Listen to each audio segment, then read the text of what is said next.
Si dans One Piece ça vous a choqué qu'on violente et qu'on tue des innocents juste pour rechercher un enfant, Portgas Ace, si ça vous a choqué que sur Ohara on tue des civils parce que parmi eux il pourrait peut-être se cacher un terrible chercheur en quête de vérité, si sur cette même île ça vous a choqué qu'on détruise le savoir juste pour éviter que la mémoire perdure, si ça vous a choqué que sur Alabasta une seule personne décide d'assoiffer une population entière et de la laisser au bord de la mort, si ça vous a choqué sur Skypiea qu'une seule personne se prenne pour Dieu et décide de faire exploser toute personne qui lui opposerait la moindre résistance, si ça vous a choqué que sur Dressrosa une seule personne prenne le contrôle de terre et décide d'asservir un peuple souverain qui était là depuis des centaines d'années, si ça vous a choqué sur Wano qu'on décide de mettre au bord de la mort un peuple tout entier, en le privant de nourriture, en polluant ses sols, en polluant son air, jusqu'à un tel point où certaines mères préféraient tuer leurs enfants plutôt que de les laisser vivre dans ce monde. Si ça vous a choqué qu'un gouvernement décide de mentir aux journaux et à la population sur certaines personnes juste pour leur faire porter le chapeau de leurs propres crimes à eux. Si toutes ces choses vous ont choqué, et j'en passe encore plein d'autres dans le manga de One Piece et dans d'autres mangas en général, il serait peut-être temps d'être choqué et indigné de ce qui se passe en Palestine depuis 70 ans.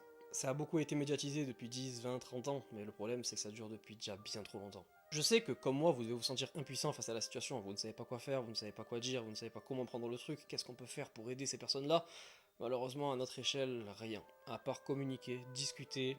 propager ces choses qui se passent là-bas pour faire ouvrir les yeux ou pour apporter aux oreilles de certains ce qui se passe et que ça pourrait peut-être les choquer et grâce à ça ils pourraient en parler, en parler, en parler et peut-être que ça pourrait faire bouger les choses. Mais le pire dans toute cette histoire, c'est que ça se passe pas que là-bas. Il y a plein de peuples dans le monde qui souffrent actuellement alors que nous on est bien chez nous en Occident et que tout va bien pour nous et que notre seule préoccupation c'est le panier de courses qui a augmenté. C'est très grave pour nous, mais c'est bien plus grave pour eux je pense. Je vous demande donc pas de partager cette vidéo particulièrement, mais les informations, en général. Même si elles sont dures, je pense que c'est important de les partager.